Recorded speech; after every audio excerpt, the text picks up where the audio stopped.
Morning, ladies and gentlemen. How you doing on this Friday morning? Check this out. China done had a landslide at one of their mines, open pit mine,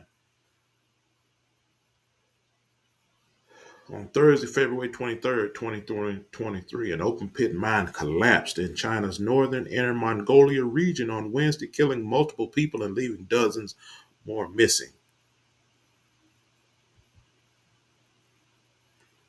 Rescuers with backhoes and bulldozers dug through tons of earth and rubble for 48 people missing after landslide buried an open pit mine in northern China on Thursday, February 23rd. You ain't seen this in the news. CCTV reported that the death toll in the disaster rose to 5, but they got 48 people missing. Conditions in the air remained dangerous, and search had to be suspended for several hours after second landslide at the gigantic facility in Inner Mongolia's Aksa League.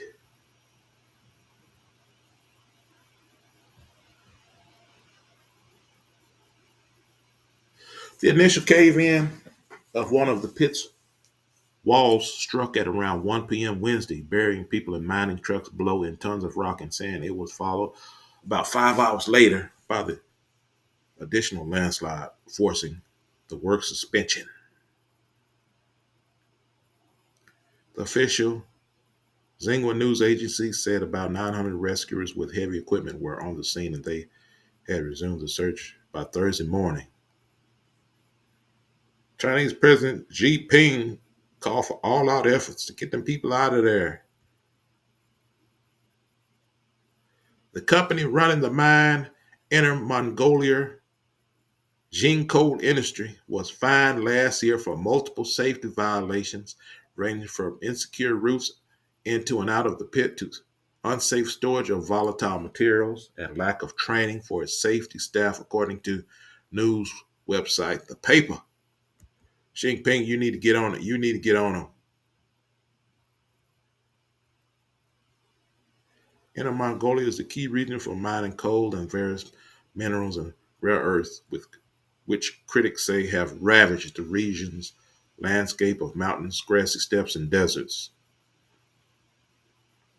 China overwhelmingly relies on coal for power generation, but has tried to reduce the number of deadly mine accidents through a greater emphasis on safety and closure of smaller operations that lack necessary equipment.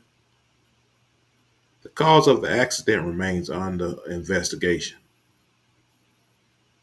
China has recorded a slew of deadly industrial and construction accidents in recent months as a result of poor safety training and regulation, official corruption, and tendency to cut corners by companies seeking to make profits.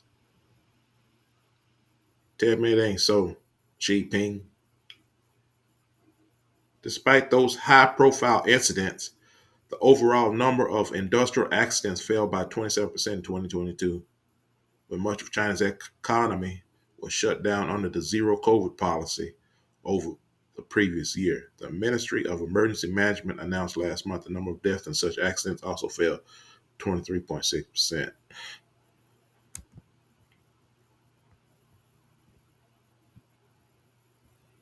There you go, folks. Xi Jinping, get them people out that hole. Everybody have a good Friday. Good morning. Stay out of trouble. Don't do nothing I wouldn't do.